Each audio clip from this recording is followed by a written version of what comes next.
Okay, we are here to talk about unsolved murder, and this deals with the 1928 Culvert Case, then and now. The panelists for tonight, present, we have on the end here Elkhorn Mayor Bruce Lechner, right here.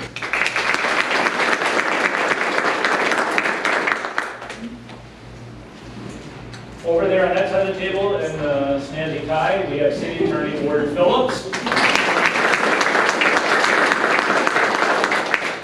We have Police Chief Joel Christensen in Elkhorn. And you already kind of know, he's already kind of talked to you, is Chad Robinson. He's the library director. He's the one that kind of put the whole wing-ding together here, so he also knows quite a bit about the topic as well. As for me, my name is Eric Voss, and I'm a detective sergeant with the Town of Delavan Police Department. I started my career at the Walworth County Sheriff's Department before I went to the Town of Delavan. I've been there the last 28 years, knock on wood. Quick thing about me. I'm a member of the Wisconsin Association of Homicide Investigators. I'm on the County Metro Sensitive Crimes Task Force that deals with sexual assault, child sexual assault, elder abuse, that kind of nature.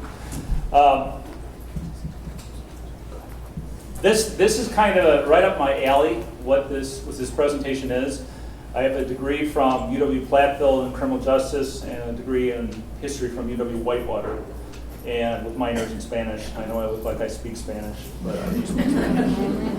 Carefully, don't get blinded how white I am. So, but yes, so that gives you coming across this. It struck a nerve with me, and we had a spate of drownings a while ago, probably about a decade ago, and I ended up going to the Delavan Historical Society to look through an old box of. They have a list of Delavan Township drownings, and there was an article in there about an unidentified woman that was found stuffed in a culvert under Highway 67 by Town Hall Road, and never identified, and the suspect was never identified. So it kind of got me thinking, like, I literally drive over that road every single day. Okay, it's part of my job. So what I did is I started digging into it more and more and more, and I wanted to give her a voice because no one, her parents, do they know what happened to her? Maybe she's an orphan, I don't know. So it kind of struck me the wrong way because the person who killed her got away with it. So there was no accountability. And what I ended up doing is writing a book about it. And it's called Murder Made Casual. And what I do is I took the actual murder case facts, put it in the book, and then there's a historical fiction around it. And for those of you that have ever seen the movies The Thin Man with William Powell, Myrna Loy, they're from the 1930s, 1940s. I love those movies.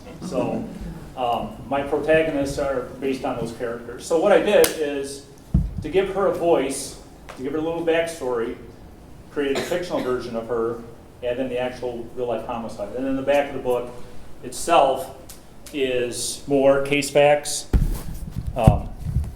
In the back of the book itself, more case facts and stuff like that, details, local area history. For Frank Lloyd Wright fans, a lot of the action takes place at Penwarren. For you guys know where that is on South Shore Drive. Huge estate there. But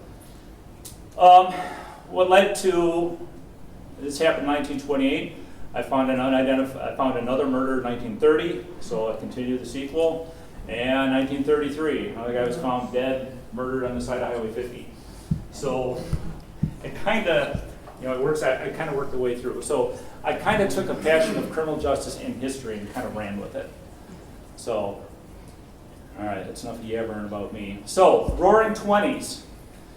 This is a time of different culture change. It's a different culture change because right up until 1919, women wore long sleeve shirts, high collars, skirts down to your ankles. Quick trivia, what's this woman referred to? Flapper! All right. I also teach at Gateway in the criminal justice program, and sometimes I get students who give me a blank stare, so it's good to teach to people with stuff like this. All right, another thing that comes along is technology. The 1920s were a very prosperous decade. People making a lot of money. Radio comes into play, the movies, Charlie Chaplin, Rudolph Valentino, that all comes into being. And finally, I would be remiss if I didn't include Al Capone, that's right.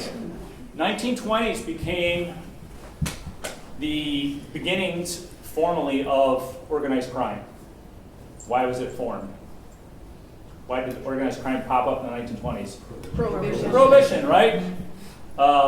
People still wanted their alcohol. And wink, wink, nudge, nudge.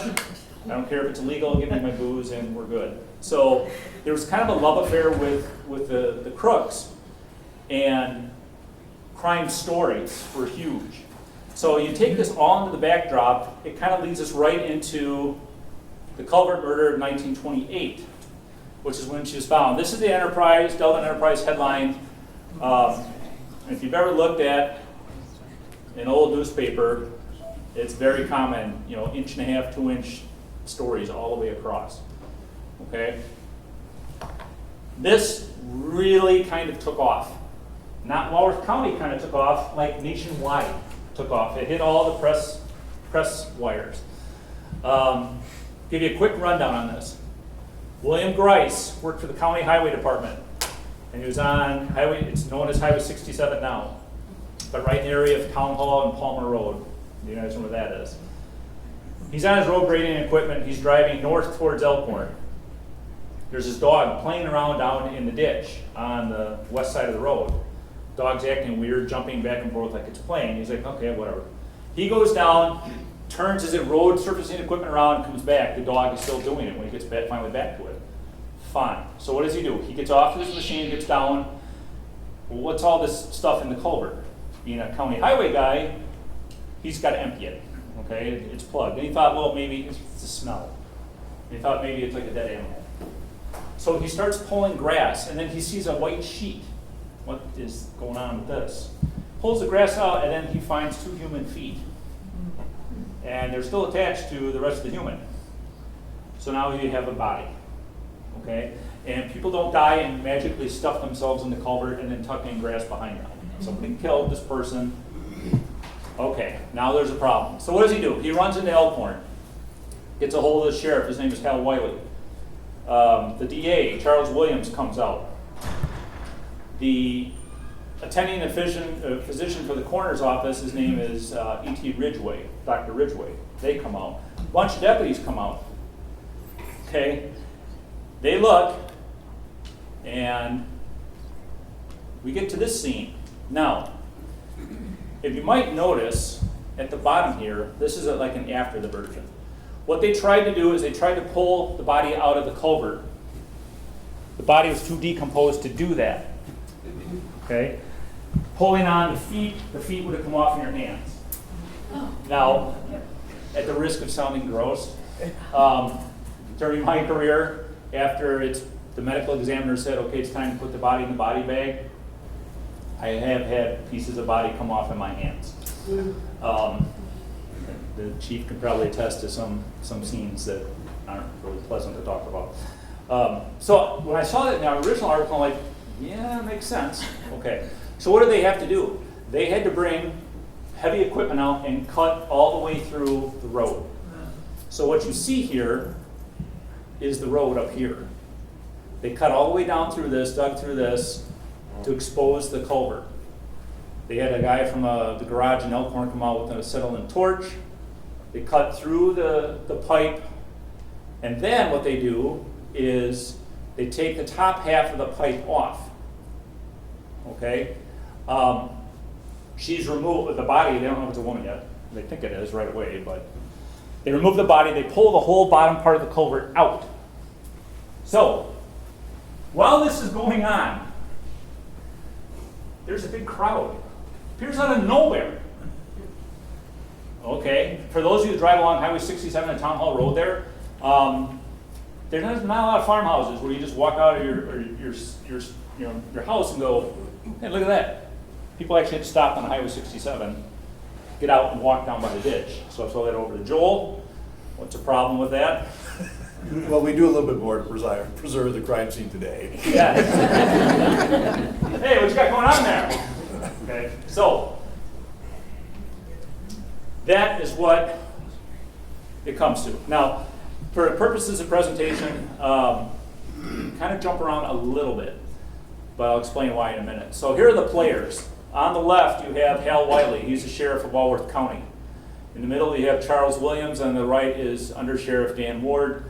He's in the paper for, I don't know, glory purposes, because he really does nothing with this case, so he's just kind of there. But I didn't want to cut him out in case there's any Dan Ward relatives here. So.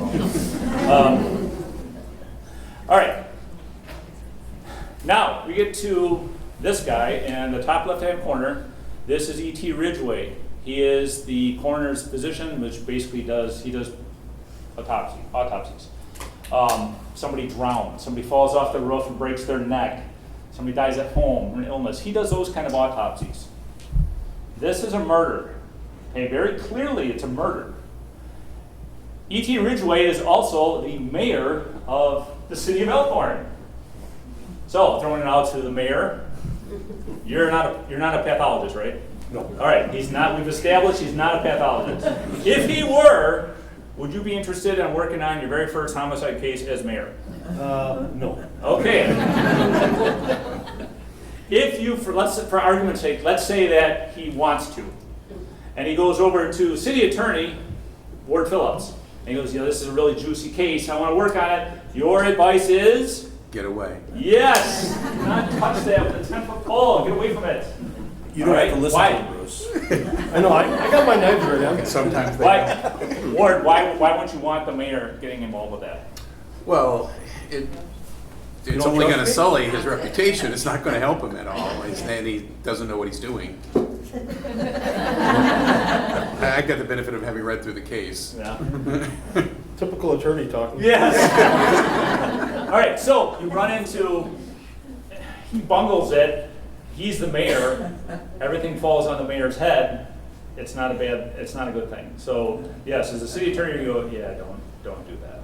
But full steam ahead, Dr. Ridgway proceeds, does the autopsy.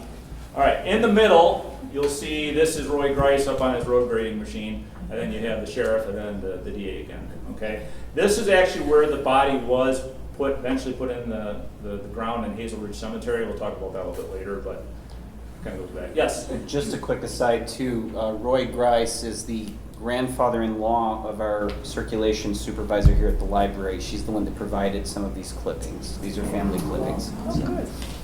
So, yes, that'll come into play later. We'll talk about that. All right, so, moving along. This is as good a picture as I could get. Andy Williamson, he is the investigator for this case. Not lead investigator, not in charge of the overall investigation, the one investigator for this case. So throwing it over to Joel, how would that work in today's age? Well, we have many partners that we'd be reaching out to help. So we wouldn't exhaust our resources at the police department, first of all. So we'd be calling on our state as well as county partners to kind of come in and assist us with the investigation. We would still lead the investigation, but they would be there to provide those other resources that maybe we don't have, or manpower that we just don't have to follow up on some of those leads and do some of the kind of ancillary things that need to be done. So what you're telling me is that you would not say to Detective Kim Bass, it's all yours, run with it. She probably could, but we want to help her out. For something this big, they kind of got a little bit over their heads on it. And again, this is a nationwide interest story, and they put it all on Andy Williamson. And to be fair to him, he didn't do a bad job. There wasn't a lot to work with, but so that's kind of the problem. All right, so now that it's hit national, everyone's going bonkers because this happened. We have here Mr. and Mrs. George Dillenbeck. Now, they had an incident back in May in the Delavan Inlet where they reported there was screaming going on at the Donald LaFave cottage. This is back in May. So how this comes to be, I don't know what Mrs. Dellenbeck's first name is, so she's always referred to as Mrs. Dellenbeck, so we'll go with that. The screaming wakes her up, 2 o'clock in the morning. She wakes up her husband, okay?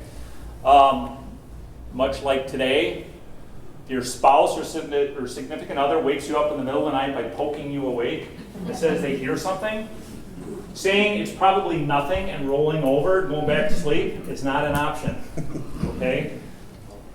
Fine, he gets up, goes outside, he hears screaming coming from this cottage. Words were like, please don't, please stop, please don't do this. There's a man yelling at her, there's a harsh woman's voice saying, shut up, you know, all going on in this cottage. Well, Dylan back here is kind of freaked out. He doesn't want to go out and confront anybody, so he goes and gets Mr. Delaney, which operated Delaney's Barbecue. And for those who know when that was, it actually went out of business in the 1950s, roughly. But that stood on the spot of JoJo's Pizza in Highway 50 in the Inlet, so you know where that is. Okay, and I'll show you a map that gives a little bit better detail. So he goes and gets Delaney. Delaney goes, I'm getting my revolver. So they go back down to the house, and as they're approaching the house, all of a sudden it gets quiet. They can't hear anything. So they're standing out in front of the house. Delaney's got his gun in his hand. They're thinking, what do we do? And somebody comes out of the house. It's a man. They can't see his face. It's dark. Real low voice. What are you guys doing out here? We heard screaming. And the guy said, well, that's nothing. We were just playing. Okay, well, everything okay in there? Yeah. And the tone was kind of mind your business. So they couldn't see in, all the blinds are drawn. They can't see anything into the house. There's a Ford coupe and a couple other cars parked out there. All right, so they leave. They come back the next day, report to the police. You know, this is what they heard, which, and Joel can attest to this too, when people come to us and report a loud music complaint from 3 days ago, it doesn't do us a whole lot of good, okay? We kind of need to know what's going on. But they wanted to report it anyways, so they end up doing that. Now, because of this, we have a suspect, and we'll get to it here in a minute. This is the actual cottage. Now, Donald LaFave cottage, on the porch is the sheriff and the DA. I've been working on this book for a better part of, well, I first started working probably about 8 years ago, I started working on the book. I found out about this picture probably about 4 months ago. And that was from the Grace's newspaper clippings. And actually, from what I knew, it happened in the inlet. It was described, this cottage was described in the Delavan Inlet. It was a cottage near the Inlet Bridge, which is on Highway 50. So, I took this photograph, and I found the cottage, still standing. Right now, this is all filled in. They enclosed the front porch. What gave it away is the roof line. Roof line is identical. There's another cottage right next to it that's similar. This photograph and the address at 904 Inlet Shore Drive, they're identical. It's this building. So I didn't find that out until 2 months ago. So you never know when stuff's going to pop up. But now imagine this: you're standing out there, you're scared. It's 2 o'clock in the morning. Your buddy's got a pistol. I hope he doesn't shoot you or himself or anybody else. And the guy comes out on the porch, threatening, you know, basically kind of get the hell out of here. Mind your business. Okay, I'm going to leave now. And from where this would have been, right now, it's maybe 2 car lengths away from the street. So they're kind of close, and it's kind of threatening. So I can kind of see where they're a little intimidated. All right. They talked to Donald LaFave. He admits to staging a wild party that night in May. Now, This, now keep in mind, this happened, they found the body in August, late August. So now this is 2 months, going on 3 months later. They did a search of the house. They found blood-stained sheets, towels that were hidden, and a pillowcase as well. There was still a mattress there with bloodstains on it. Our good buddy, Donald LaFave, says, I'm not going to squeal on people who were there. He admitted to some of the people that were there, but everyone else, nah, he's not going to talk about it. One thing I found really interesting in one of his quotes is this one. Uh-oh, lots of prominent people used my cottage as a little party cottage. What are they partying with in 1920s? Liquor. Booze, right, which is illegal, can't use it. So you have lots of prominent people indelible in using this. It's kind of, if you equate it to something along the lines of today, the Jeffrey Epstein case. Everything had to go right for him to magically die in jail. Literally everything had to go right. There's a list of people that were out on Jeffrey Epstein's island, and you want to believe those people are scared to death that's going to be exposed. So it isn't exposed yet, but we don't know. Same thing in 1928. Okay, are you out there cheating on your spouse? Are you out there drinking it up? What else are you doing out there? So they had a lot of people worried when Donald LaFave dropped that little nugget. All right, and along with LaFave that they decided they were going to take into custody, there's a guy by the name of Malcolm Hill who, from all of my research, just disappeared into the woodwork. I have no idea whatever happened to him. Nothing, don't know. All right, so to give you a little bit of idea where this is at, a little visualization. 904 Inlet Shore Drive. This is JoJo's Pizza right here. This is where Delaney's Barbecue is. And so this is roughly 250 yards, roughly, along there. Dylan Beck's and Delaney's were all right in here, and they heard the action going on in the house. Now, to give you an idea, where the body was, the LaFave Cottage, 904 Inlet Shore Drive, take a left onto Highway 50, take a left on Town Hall Road. I put in this address just so Google Maps would have something to have an endpoint on. That wasn't where she ended up being, but right in this area. So roughly, it's a 4-minute drive from Donald LaFave's cottage. Now, the condition of the body. She was stuffed in that culvert, fresh dead. She wasn't old dead. If she was old dead, she would have been coming apart as they're trying to cram her into the culvert. She had to be kind of pretty well intact. So it's a party. It gets out of control. Something happens. Person ends up dead. Oh, geez, now we got to get rid of the body. You're not from the area. Maybe you are. I don't know. You get out of there. Can't dump it in. And see this. More things change. More things stay the same. Right here is the boat launch for Town of Delavan. And people were fishing in pre-dawn times in 1928 as they do now. 4 or 5 o'clock in the morning, there are people there. So you can't go dump it in the lake. So it makes sense to drive down Town Hall. You see the first thing, oh Jesus, I'll just shove her down there.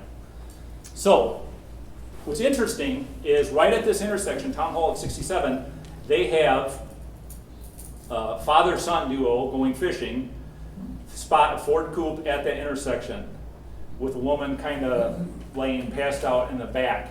The door was open as they happened to go by, and there was a man tending to her. Being what it is, gonna go fishing, okay? It didn't jar their memory until later with, hey, I think that has something to do with it. So, you have that. What happened on the coroner's jury was what they decided. The girl victim came to her death from an injury to her chest that caused a puncture of the right lung. That's officially what they decided to go with. Okay? And this is how they worded the report. You guys got that? Clear as mud? Right? Clear as mud. It's about as detailed a sucker you're going to get there, right? Okay. Something, something, something. All right. So, when they talked about, and we'll bring up this in a minute, Edward Milosevic is not a quack, okay? He knows what he's doing. He basically was kind of the father of the Milwaukee Crime Lab. Pathologist. He believed, because there's injuries to the head, that the head was the source of the death. Possibly strangulation, but he couldn't prove it because the decomposition of the neck muscles were too bad. How does he get involved? Okay, and just, you know, I threw this in here because the Delavan Enterprise and Delavan Republican newspapers, they hated each other. The editors, the reporters, everyone hated each other. So they were always trying to scoop each other. The Delavan Republican was more like a tabloid, okay? And imagine the newspaper having something like this. Yeah, we think this is what happened. They don't do cartoons like that, so. But there comes a war between Ridgway, who does the autopsy. Now, to back it up a little bit, and this is kind of the problem that we run into. When we do a criminal investigation, sometimes we start on the letter G, and then we get information that leads us back to the letter D, and then something to Q, and then back to A, where we find out this is how everything started, before we finally get to Z. So it doesn't always work linear, okay? We're gonna go step by step by step. It's kind of all over the place. Ridgway, and this is where it gets good, when they found the body on Friday, he had it buried over at Hazel Ridge Cemetery for some reason, in a shallow grave. Decides to do the autopsy the next day. Exhumes her. Does the autopsy, and that's how we came up with the punctured lung. A woman in Milwaukee was not sure that that was correct and bugged the DA's office to get another opinion. So the DA calls in the guy from Milwaukee. They start fighting in the newspapers, the two pathologists, basically calling each other morons, that they don't know what they're talking about. It gets so bad that the mayor and doctor takes out, he put a $500 bet on it. So you prove me wrong and I'll give you $500 to any medical professional that would prove him wrong. It kind of went back and forth, and they were trying to dragging Elkhorn through the mud. Back to Ward Phillips. At what point do you advise, hey, Well, it certainly isn't helping the city. ease up, man, okay? You're not helping things. Okay, well, Ridgway kind of took it personally. So, and Milosevic wasn't going to back down either. So, and I have to start those. Alice Farkas, they quickly snagged on to the investigation. They thought maybe it was Alice Farkas, who's a missing girl from Milwaukee. She's 14. This is Gazella Farkas. She is a gigantic pain in the butt. Okay? She is a menace everywhere she goes. She was positive this was her daughter. She came down, viewed, and said, yep, that's my daughter Alice. And this is Alice right here. Okay? Positive. Give me the body. And threatened to sue Elkhorn because Elkhorn wasn't going to release the body. Which, back to Phillips, you go, no, you don't go ahead and sue. What are you going to do with us? Well, yeah, and in There's no modern basis, times, right? we wouldn't have anything to say whether the body was released or not. The city wouldn't. It would be a matter for the DA and the Right. sheriff's department. She could sue Elkhorn if she wants. It doesn't matter because they don't have the authority to do anything with that anyways, because it's for that. So as you might guess, it's not Alice Farkas.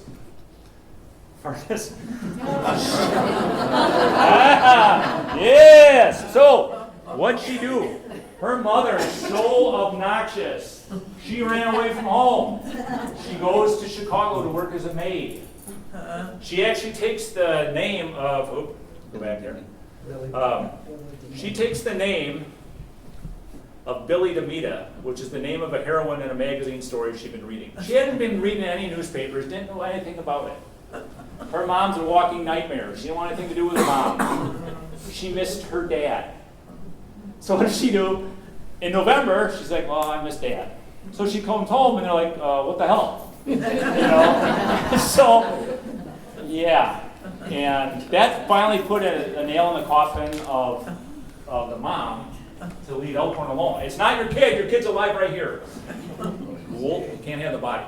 So she was pretty adamant about it. Clues.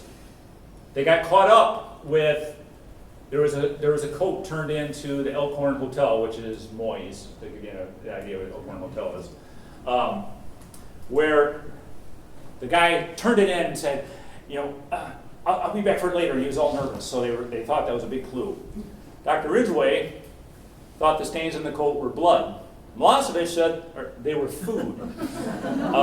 Ridgway considered taking the coat to the state. Eventually, he was never able to find anything, but he did anything with it. All told, the girl in the culvert here she had 3 different autopsies. One by Ridgway, one by Milosevic, and then they finally called the state down, and then the state finally agreed with Elkhorn, with Ridgway. So, now, here's the kicker. Now imagine this in today's day and age. When they buried her in a shallow grave after the first autopsy, they put her in a shallow grave and they covered her with a tarp. And now keep in mind, the word has gone out. All over the country, they have this unidentified missing girl. Short black hair, perfect teeth. They kept bringing that up. Perfect teeth, short black hair. People show up to the cemetery by the droves. And the sexton for the cemetery would go, all right, open the tarp. Is that her? No. I was kind of joking about this earlier before this started. The amount of people that are just ghoulish. Yeah, I got a daughter. Yeah, her name is Lisa. Yeah, that's her name. Is this her? No. You just want to look at the body, you creep. Okay.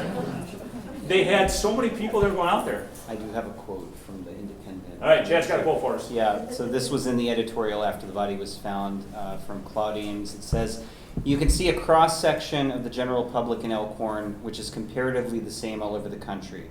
The horrible remains of the dead girl have been reposing in the Hazel Ridge Cemetery for several days awaiting identification. It was but a matter of a few hours before the word spread about Elkhorn that a body could be seen. What happened? Your sexton, Will Rosenhauer, estimates that between 500 and 600 of your citizens have viewed the body to satisfy their morbid curiosity."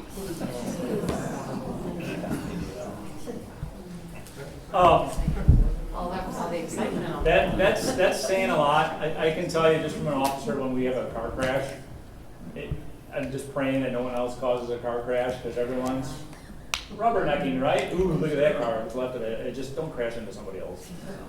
So it's kind of a minor version of that, but yes, no. Throw it back to Joel here.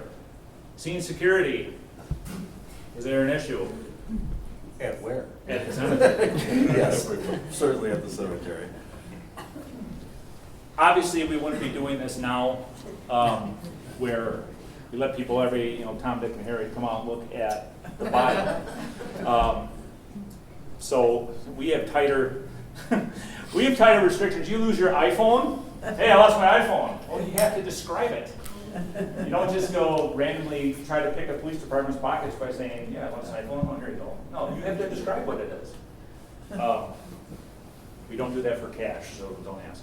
All right, you describe that 20. Yeah, it's green and it's paper. All right, so now there's clues everywhere. You have Elkhorn clue, which ends up turning out to be nothing. This is actually outside of Lake Geneva. They found a girl's hat and skirt, something like that. Scarf. It was in a culvert near Lake Geneva. So they thought, aha, we'll tie this to it. And it turns out that went nowhere either. Okay, and it's very common to today's digital age with the media. Aha, we got him. We got her. Aha, aha. Oh, no, you don't. Oh, no, you don't. Oh, false flag. Oh, nope, not right. It's very common today's age. Yeah, everyone's trying to scoop each other, and we're sure that this is what it's going to be. Hal Wiley, the sheriff, was very good about saying to everyone that it's an outsider that did this. Why do you think he would do that? Not cause alarm in the community, like there's a murder amongst us? Yeah. Do you want, I don't know, The people, does everyone in this room know each other? You know all your secrets? No? Hopefully there's no killers in the room, I don't need that day. However, I'm just saying that it's a lot easier to believe the monster came from somewhere else than in your own community. Okay, and I was talking about this with Joel prior to this too. Law enforcement is very quick to let you know that this is an isolated incident because people freak out. You look at a Facebook page and then I'll tell you, Walworth County Scanners is a good one. See the people freak out on that one. But you kind of get the word out right away that, to try to lessen community fears when we've got who it is. So this ended up being nothing. But it was a big one. This is another girl. Again, they have it solved. This is the dad. No, it's not. So they arrest Donald LaFave finally. He's held for the murder. Now, say what you will about his physical looks. Do you notice anything interesting about just the shape of the photo?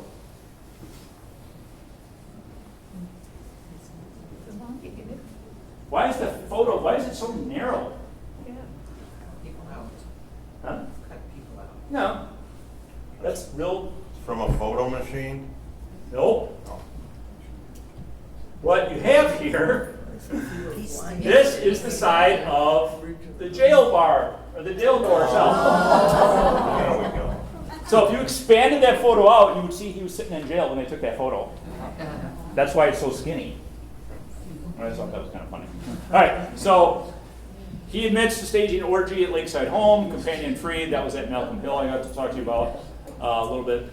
Again, we never knew what happened to him. They didn't keep track of him. So this is another view of him. And I joked with Chad, I was going to put this in the presentation because I just had to. Take a real good look at that picture and that reminds you of anybody. Give you a few minutes, or give you a few seconds here. Who might that remind you of? Yeah. All right. Time's up. Yes! From the Untouchables. Robert De Niro as Al Capone. I'm like, that looks like Al Capone. So I had to throw it in there. All right. So he ends up getting released. They release him after, and he was in jail for about a $150,000 bond. So the DA, Attorney Williams, released him. Nothing was ever said why he was released. So we're stuck with that. Like today's day and age, you wronged me, I'm going to sue you. Okay, so what does he do? He screws that up. All right. LaFave launches a suit against Hal Wiley and the Ridgway, the doctor. So Hal Wiley is the sheriff. He also sued Charles Williams, the DA. Now, Chad can talk he'll talk a little bit about this at the end of this presentation about 1928 was a real bummer of a year in Elkhorn, in Walworth County in general. It was not a good thing. So the Culvert Case, national case, doesn't get solved. They had murdered an Elkhorn police officer the year before. It never got solved. They had a bunch of just terrible crimes happen in 1928. It was just horrible. Well, no one knows why people do this, but the District Attorney Charles Williams commits suicide. He shot himself. He shot himself before the civil trial that LaFave had leveled against him began. Now, today's day and age, I was talking with Chad about this too. You don't see headlines like this. You see headlines like somebody dies at home. Okay, they try to not do inflammatory headlines like this. Really, the only time you hear someone that they'll say committed suicide, self-inflicted wound after they shot up someplace, right? They get a shootout in the police, they don't have to go to jail, they shoot themselves. You don't have stuff like this. So, Was that before the Depression hit? It's 29, or is this one? yes, this is March of 29. Oh, March. So,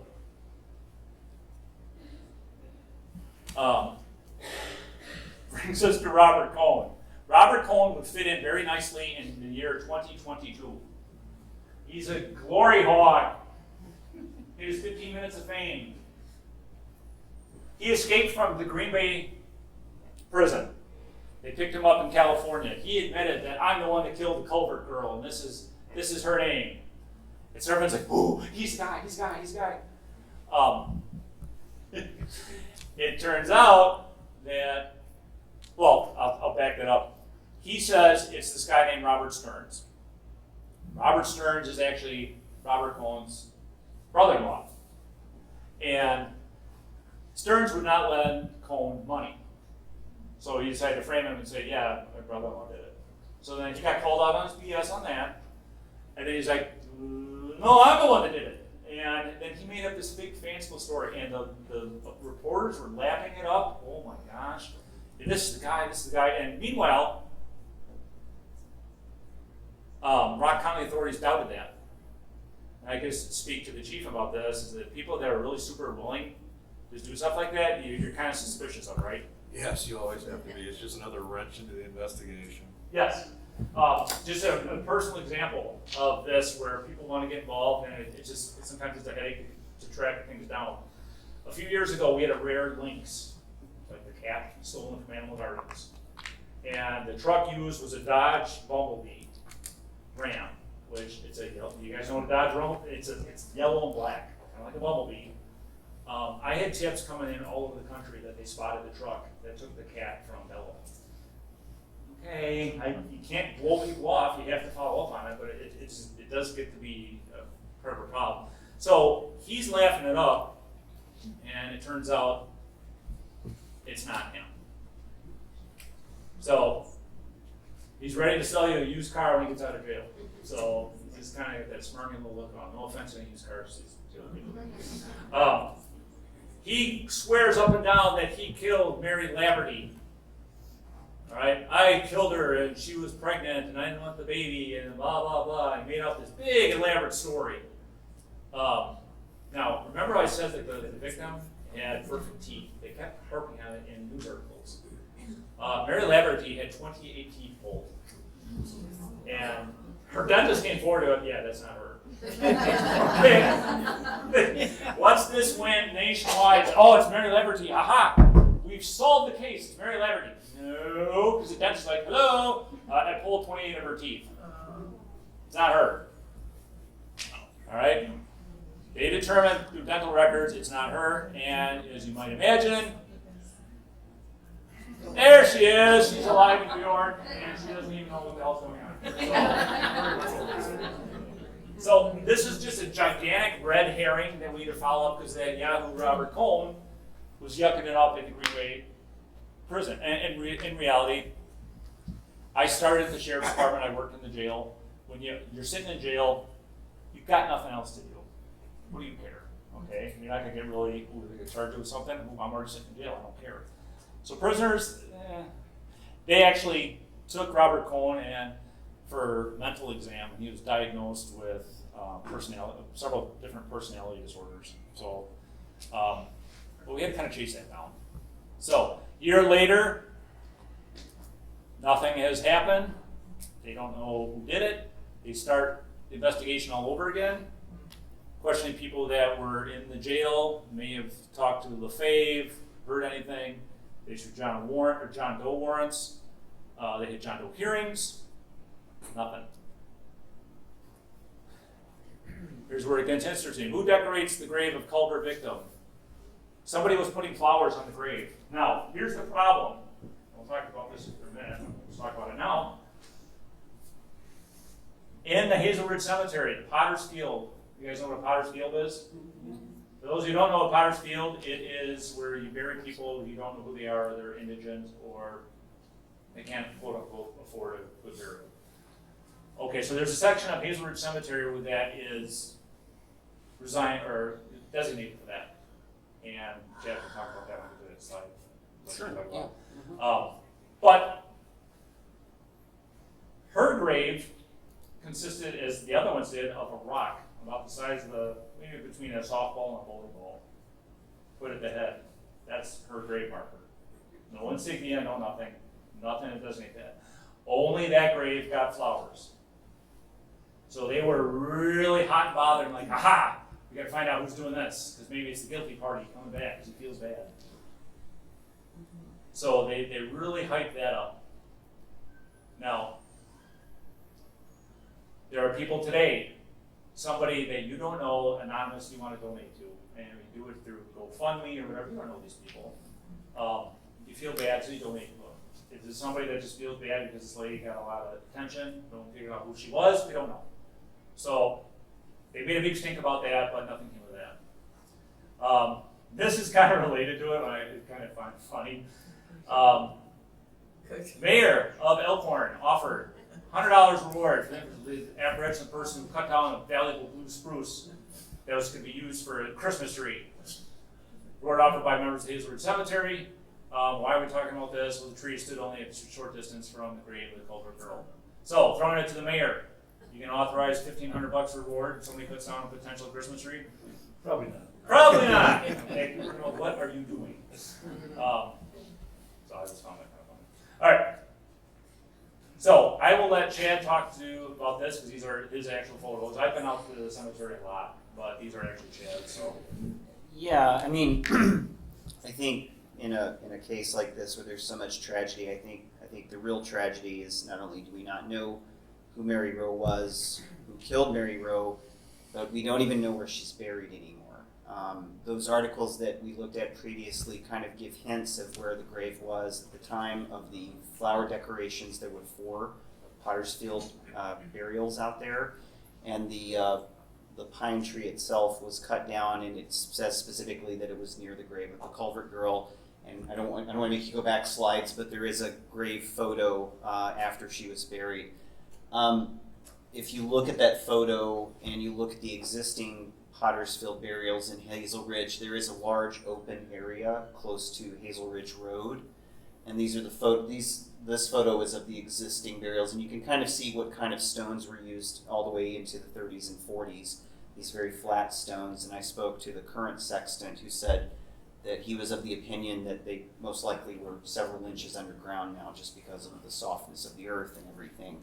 So it's really kind of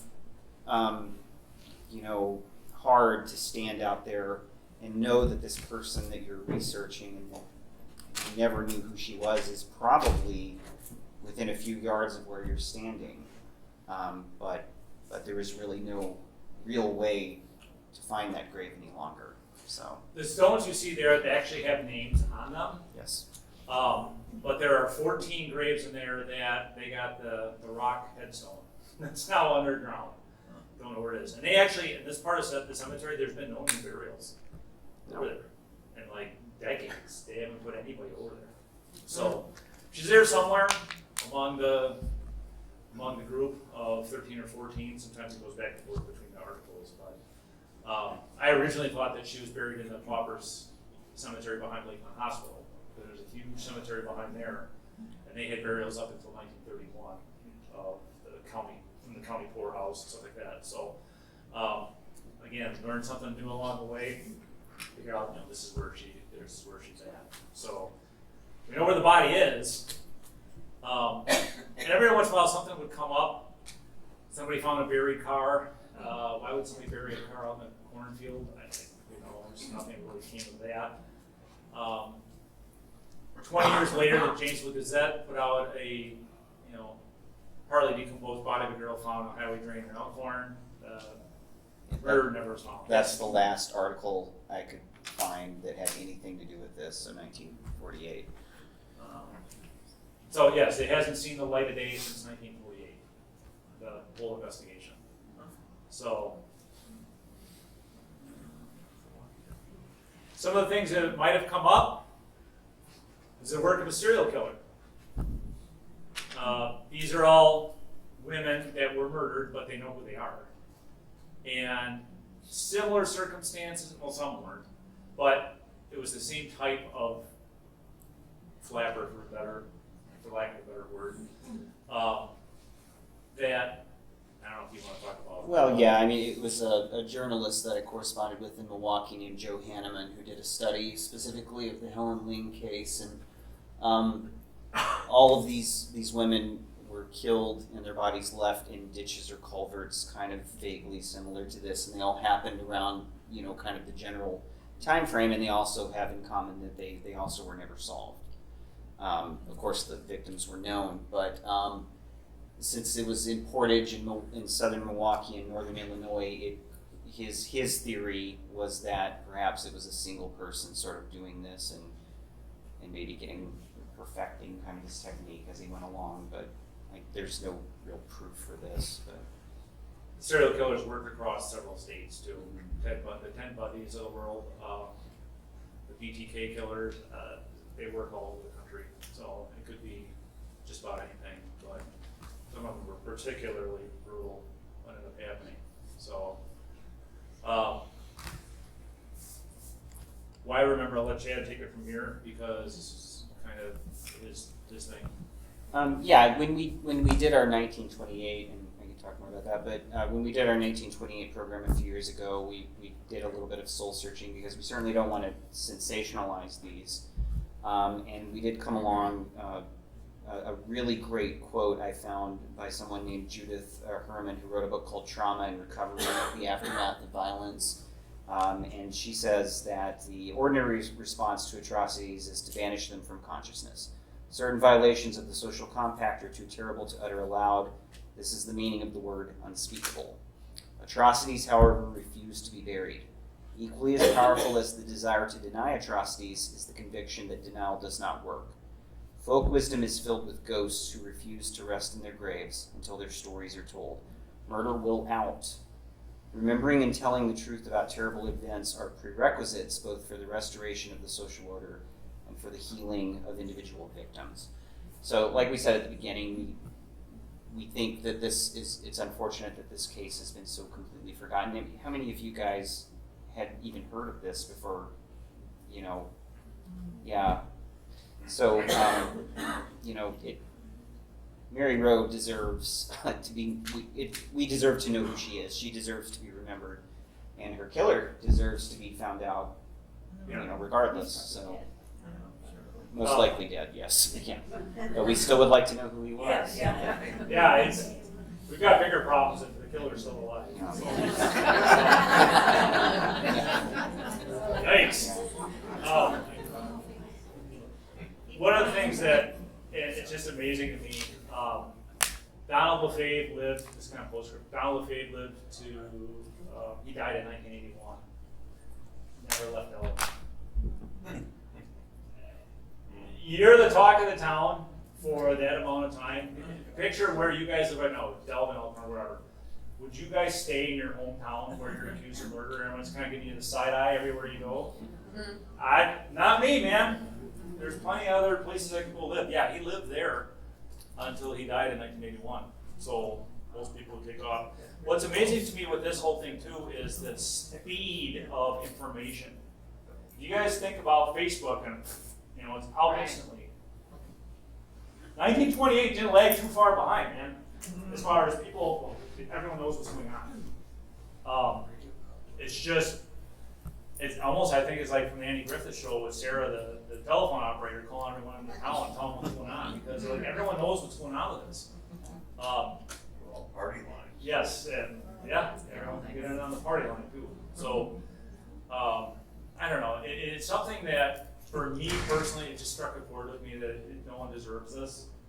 And so, on a personal plug note, the paper did an article on this, on one of my books, in the book on it. And the mother of the guy who is a Warner Brothers executive, she sent him the article.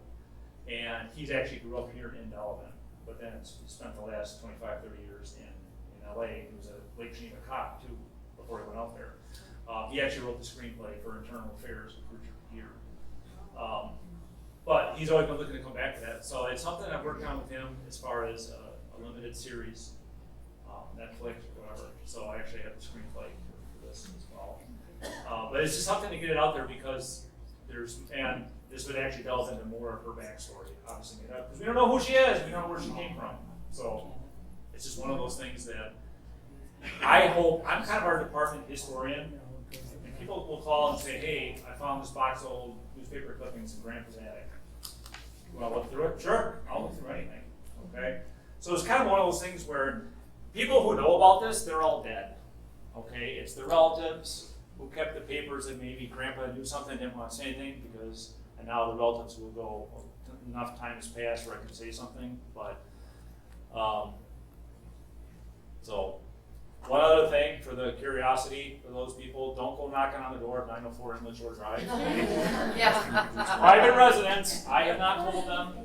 I will tell you as an officer that I've been in houses where there's been a suicide or a real nasty death, and I'll go out there and someone else is living there, and I'll go, whoa, last time I was in here, his brain was over there, and they don't know anything about it.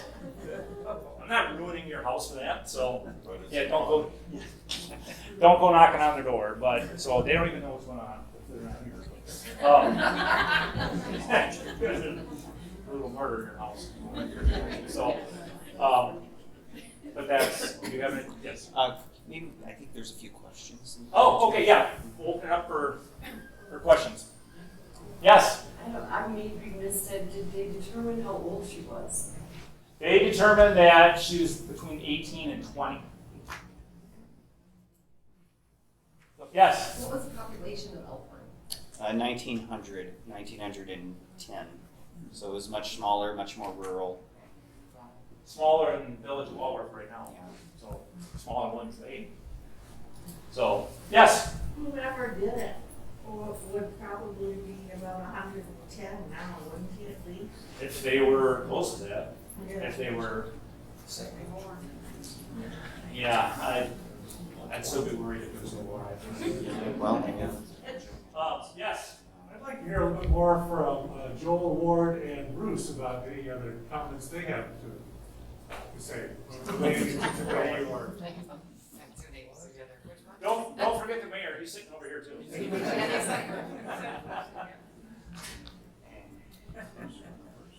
I just think it was a very interesting case, and when Chad talked to me about coming, I was really intrigued with it. I got the notes and everything, and it would be amazing to find out who did it, Just strike ground penetrating rehab over at that cemetery. Depends if there's any DNA left, if there's any bones even left. For those of you that are here in the back, he was asking about, and I was wondering if that was going to be one of the questions we get today. He was asking about ground penetrating radar, where it is. You got the bucks, pay for it. Not Yeah. cheap. The county doesn't have. No, it's Joel, you got that in your budget for next year? No.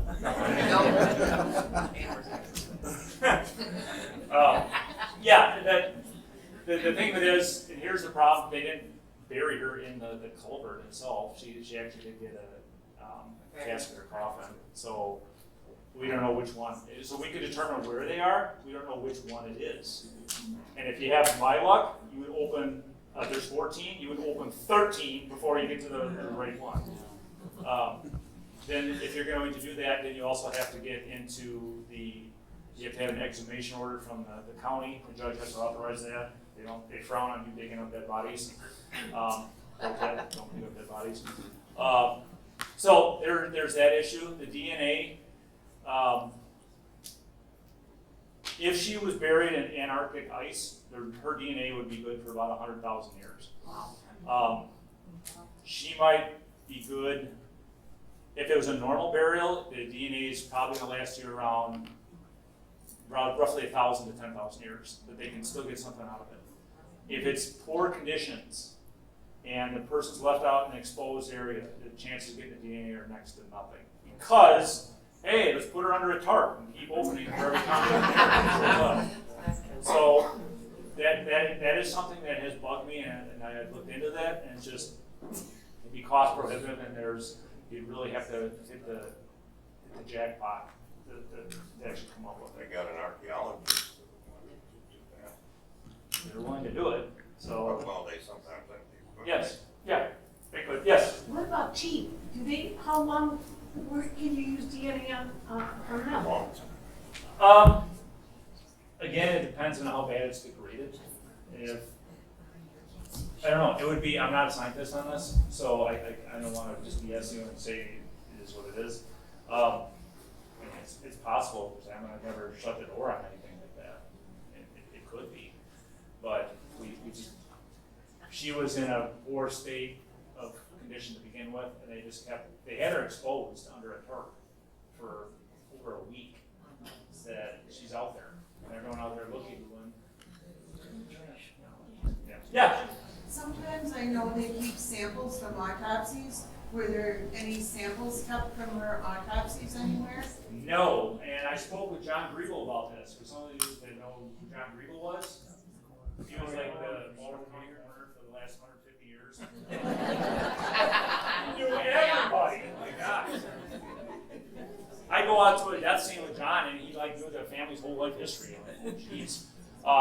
When John took over as the coroner, seriously, in the 1950s, that's when John Griebel took over, he was left with a filing cabinet for all of the county death records. That's all that he got. And not what was the gentleman's name in Milwaukee? Milosevic? Yeah, Nope. nothing there either. No, after he got kind of proven wrong, or they didn't agree with him, he took his ball and went home. And he wanted nothing to do with Walworth County ever again. But they do, right, sometimes keep Yes. samples from autopsies? I will tell you this from personal experience. I got a call out of the blue, and this is where the detectives here in the audience come into play. I got a call a couple years ago from a lady out of the blue who was just poking around on the missing identified list. And she thought she found a match for someone that disappeared for the town of Delavan in 1968. And the family would set out something for her every Thanksgiving, a plate for her. She disappeared and she had toddlers. She was just gone. They only happened to her. It turns out through investigation, just digging, I worked with LAPD on this. She ended up in LA 4 days after disappearing from Delavan, and she was strangled to death in a motel. They didn't know who she was. They never solved her killer too. But going through this and still speaking with the lady's surviving sisters, again, family dynamics, the one sister said not so nice things about her sister. I knew she was kind of dead. Okay, and I don't want to get into that. But so LAPD, just to give you an idea, they actually have like a pole barn of human remains that they will keep for a year, and then if they haven't solved it, yes, then they bury it, they cremate it, and they bury it. They had all of her clothes. They had everything on that. Right now with budget cuts, cold cases are kind of taking a beating.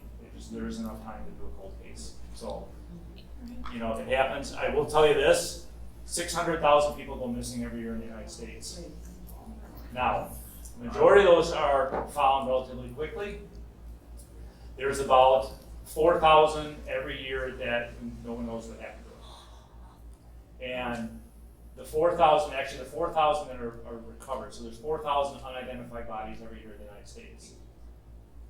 So I said that wrong. 4,000 are unidentified. They narrow it down to 1,000 where they don't know who they are and they just end up getting buried somewhere.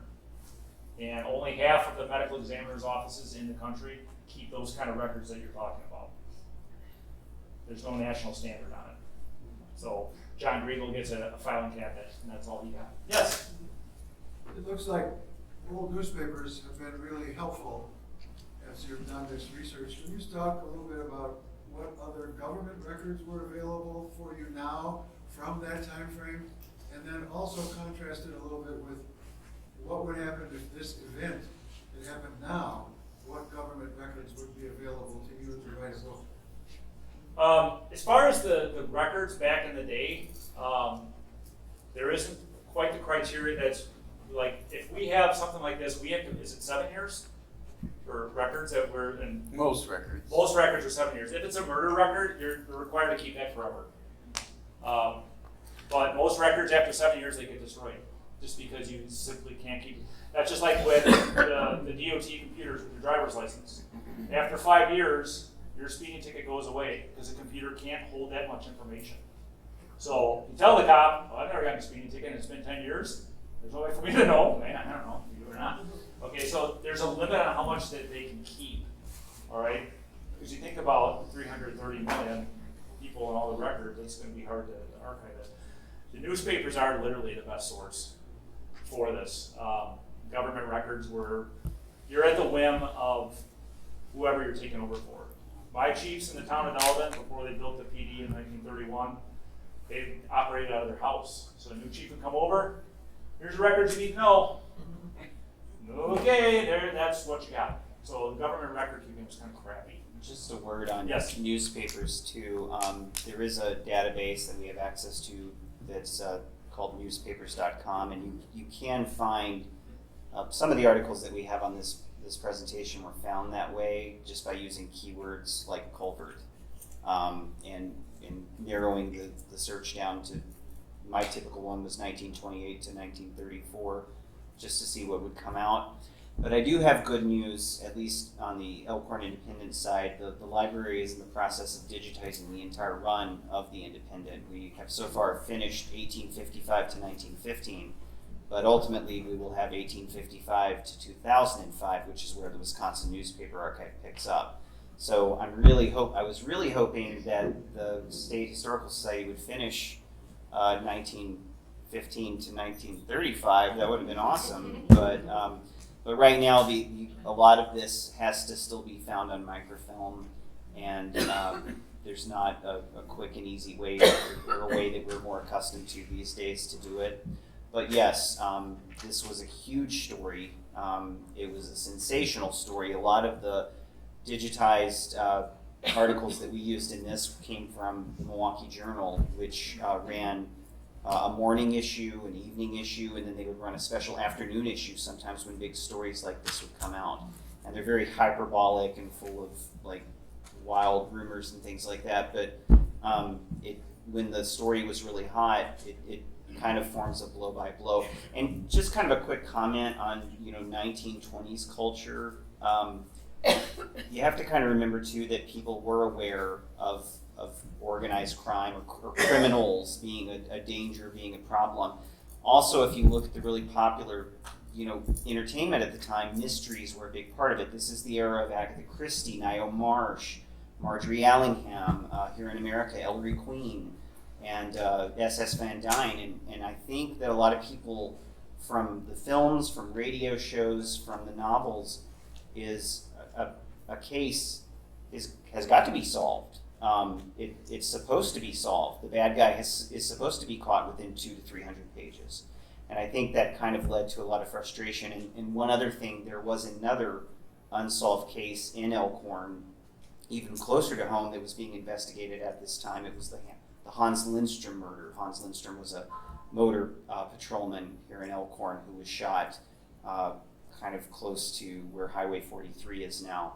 And that was ultimately solved. A lot of people thought that was going to be the unsolvable one. The Culvert one would happen quickly, but it was actually the opposite. So I think that led to a lot of the paper coverage and a lot of the frustration and a lot of the real dismay at these dead ends, because it's a mystery and mysteries are supposed to be solved, right? So. Can I add something to that? Yes. Chad's too modest to mention it, but we were in danger of losing all of this history because all of this was on microfiche, all of this newspaper, and there's a vinegar mold, is it called? Rot. Vinegar rot is something that's really a danger, and because of Chad's efforts, we're getting all of that preserved. So that's why we're going to have that in the future.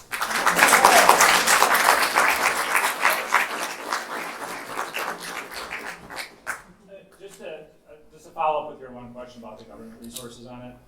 The chief kind of alluded to it before, when we had the double murder out on Highway 11, the three-top case. We utilized the Division of Criminal Investigation from the state. The FBI was involved in a little bit of it, but as far as labs go, there's all sorts of things we do. We don't do a Lone Ranger and try to do everything ourselves because we simply don't have the resources. Okay, so just to kind of touch base with it, there is a lot more that we could use now. Now, she could be killed today, and we still may not know who she was. If the DNA was never on file, the parents' DNA was never on file, they come from a small family, they're from Europe, who knows? You can't, it's not an end-all be-all for the DNA, but it sure would help. So, yes? How advanced was pathology back then? In other words, you have the two doctors fighting over what killed her, right?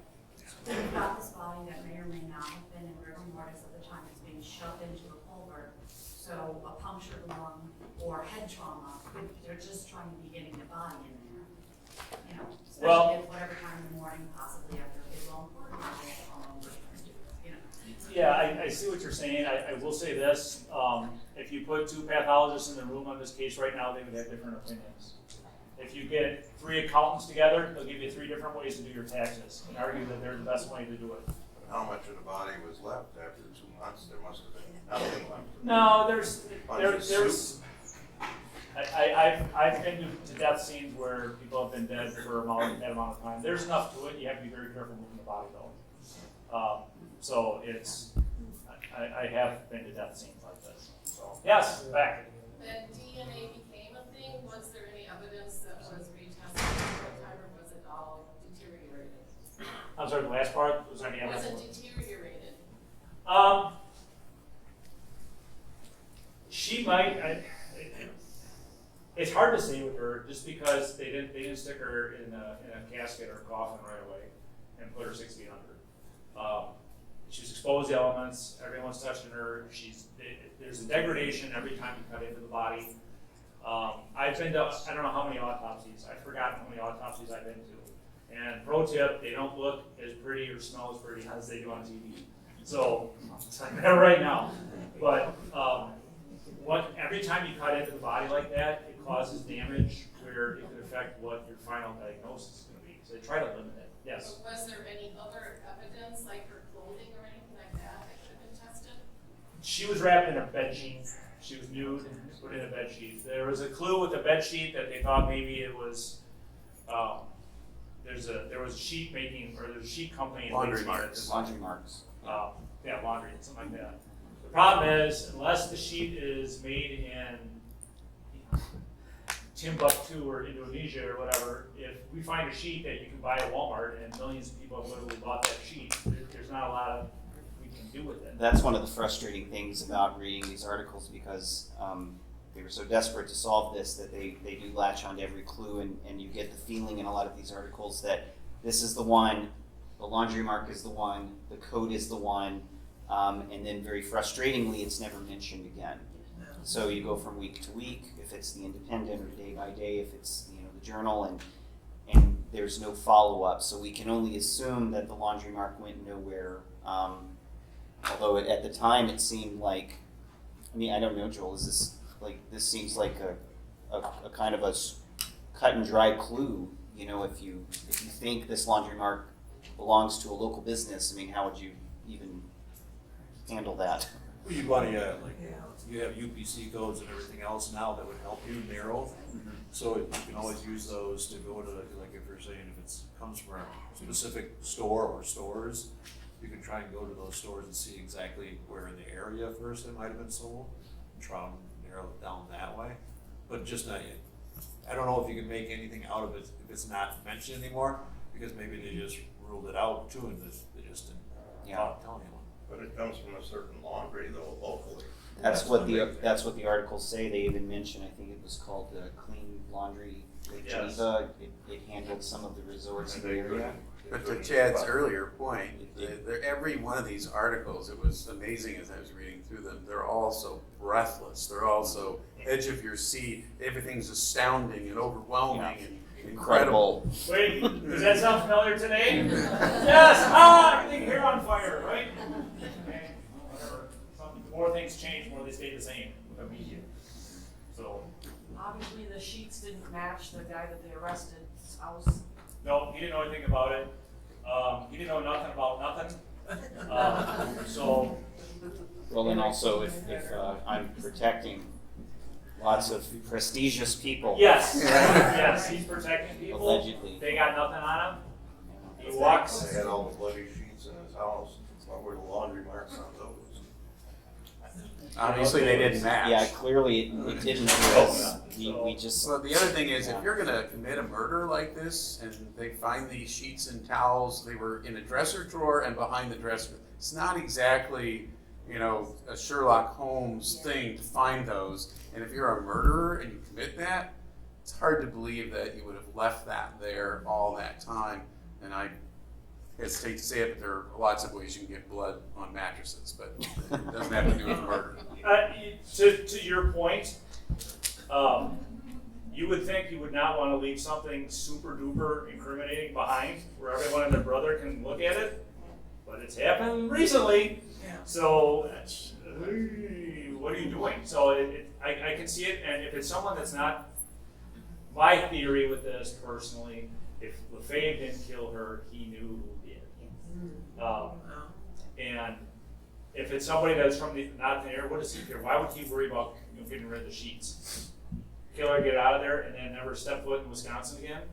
I don't know. So, and yes, it's hard to believe, but people do leave evidence of their crimes, But based on the evidence that was Yes. provided to us from the articles and everything that you've told us, I was talking with Joel before we started, and we kind of wondered if that would have even been referred to the DA for prosecution today on that flimsy of evidence. Interesting. Well, the problem, and I didn't cover this in the presentation, but one thing I wanted to make note of, they interviewed LaFave in the jail. It was the Ridgeway, it was the DA, it was the sheriff. Newspaper people were there while they're interviewing him. Now, Miranda didn't come into play until 1962. So they have all these people there, and then when LaFave sued, well, this is another thing. LaFave sued the county. Williams kills himself. Wiley dies on the operating table or something in July of 29. LaFave then sues his widow. Oh my God. For $50,000, 1928 is roughly $750,000 today. The person that heard that case, did you read that? The person who heard the lawsuit, LaFave had against the county, was George Belton, who was one of the guys right back in the beginning that was out at the scene when the body was uncovered. He heard that. Now, I've looked through everything. Donald LaFave got exactly 0. He didn't win anything. So it's just a little sketchy as far as attorneys go with it. Just saying, not saying you're sketchy. I don't know who takes that case. That's a terrible case. We are almost out of time, but maybe could we have you guys' final thoughts on the case, and if you had anything else to add? Okay. So I guess just to summarize, obviously things would be so much different today just because of DNA and that technology or that information that we have. So like Eric was referring to, not only do we not have a coroner system anymore, we have a medical examiner, and then we rely on the Milwaukee Medical Examiner's office to perform those autopsies today. So we'd be getting the full body x-ray, being able to get the DNA, and then the DNA would then get entered into, it's called a NamUs, it's a National Missing and Unidentified Person System.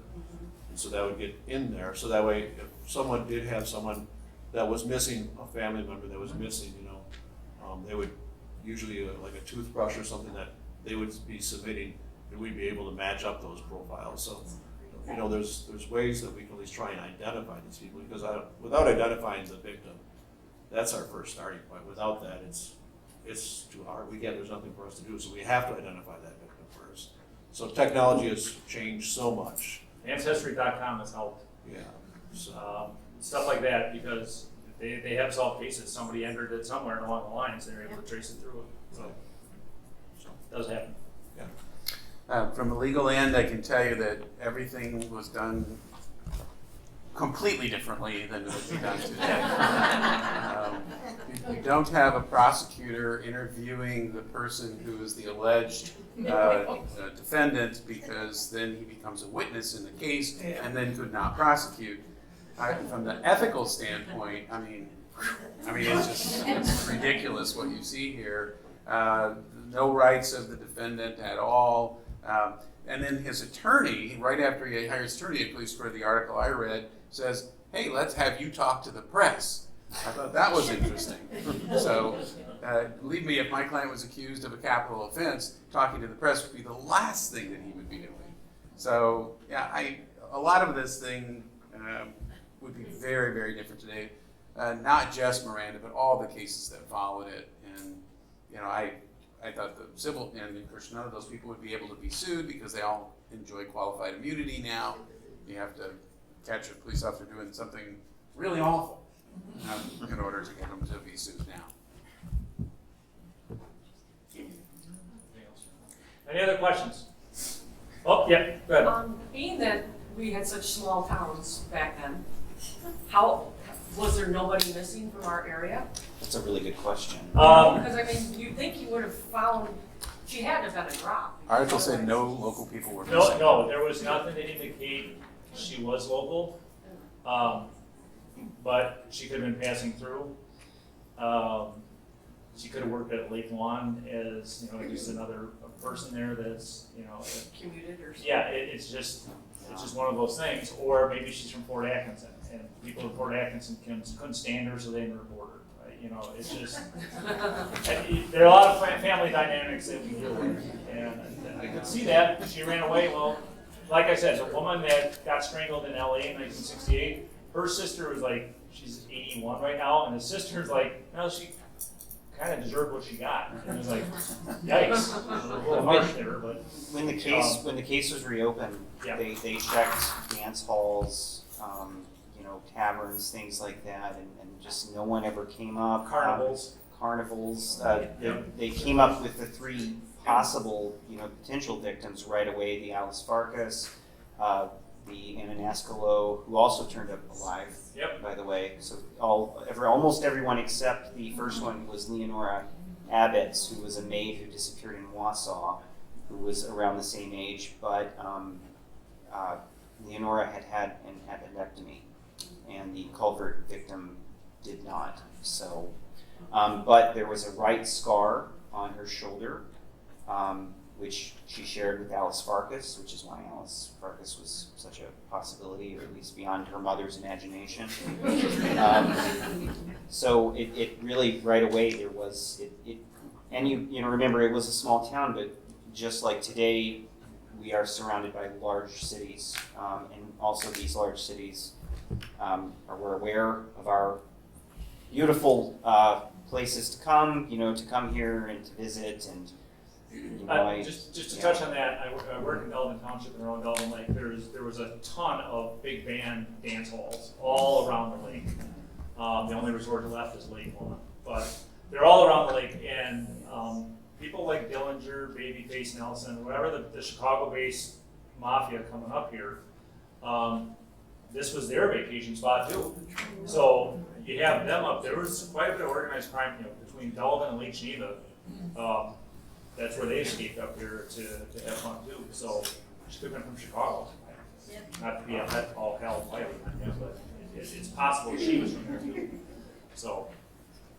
I know forensics wasn't as good back then, obviously, as we have it now, but did they determine that they thought she had been in this culvert for 3 months? I mean, was there, because they thought maybe she was in there from May, from that party, to August when they found her? Yeah, I mean, that part of forensics hasn't gotten too, we can tell, because people literally have been dying for as long as there have been people. And you can tell how long someone's been dead. It's kind of like for the mothers out there, you can tell when you hear a baby cry how old that baby is. You just know, okay? And it's kind of the same way with dead bodies, and you can look at it and go, that's about it. To get down to a skeleton, like it's a Halloween skeleton, years, okay? Even like several years, because I was at a homicide conference and it was 5 years and they still had bits of skin on them. That one of the skeletons did. So the Halloween skeletons, be picked clean like that, you've been dead a long time. So as far as the forensics go, you can look at it and go, not a skill I'm proud of. I can usually tell ballpark how long someone's been dead. So maybe that makes me ghoulish, I don't know. But I can kind of guess. So to answer you, that science really hasn't changed a whole lot. So do you think that they determined that it might have been? Well, They Milosevic does say in his statement, which was not part of the inquest, but he does say that he estimated it between 6 weeks and 2 months, or 3 months. Sorry. Yep. So it could have possibly been that May. Ballpark. It puts it in that, or it could have been shorter. It's and you're kind of asking yourself not only what is the state of pathology in 1928, but what is the state of pathology in Walworth County in 1928? Right. Because Milosevic does not come along until he is asked to. Plus it was summer months and it Yes. also could have Yeah. been water in this culvert. Right. The thing is that when they put her in there, she was, like I said before, she's fresh dead. She was not decomposed. You may have heard the guy that drove around and finally dumped the suitcase over on North Como Road. After the smell got so bad, he couldn't take it anymore. He just dumped it. That doesn't apply here because, again, if it was smelling so bad and rotting so bad, he wouldn't have been able to shove her in the culvert. It wouldn't have worked. So you can kind of rule out that theory that it's something similar to that. So. You had said something about, somebody heard a woman's voice as well. If this was a younger girl, and that may be distinguishable from a woman's voice, they had, they arrested the two men. Was there ever any connection to a woman? They talked to her, and she didn't know nothing about nothing either. That happens more than you think. I don't know, nothing about nothing. You literally have the smoking gun in your hand. I don't know nothing. I don't know how that gun got in my hand. I don't know. There are people who deny, they won't sign their own state of execution. They won't cooperate. They won't. So, yeah, you have a question? Did anybody think the DA's suicide was associated with this case at all? It was a rough year, 1928. Yeah, the year had been very tough, not only because of the Culvert murder, but also the Hans Lindstrom case. There were also a number of very bad hit and run accidents. They were called vampire cars back then in the paper. There was also the first fatal plane crash in Walworth County. There was a train wreck involving some vaudeville performers that all died in it. And then probably the worst thing, I mean, it's debatable in 1928, but one of the worst things is one of our principal characters, E.T. Ridgway, Dr. Ridgway, in December of 1928, his daughter, who was, I think, 10 years old at the time, and two of her friends, two sisters, were ice skating in the Brickyard Pool, which is where Sunset Park is now, and fell through the ice. And his older daughter attempted a rescue. She almost perished. The three girls did die. And if you read I think it's the December 28th editorial by Claudine, it's probably one of his best written editorials, where he talks about how the desire of everyone in Elkhorn is to put 1928 firmly in their rearview mirror, and that we'll never have a year like this again. But talking about District Attorney Williams, I think primarily, and they say this in the Independent and other papers, it was the stress of the Culvert mystery and the stress of the Lindstrom mystery. It's kind of sad because if he had lived a few months longer, he would have seen a resolution to the Lindstrom case. So. But yeah, I think that's it. Thank you so much, everyone, for coming. We appreciate it.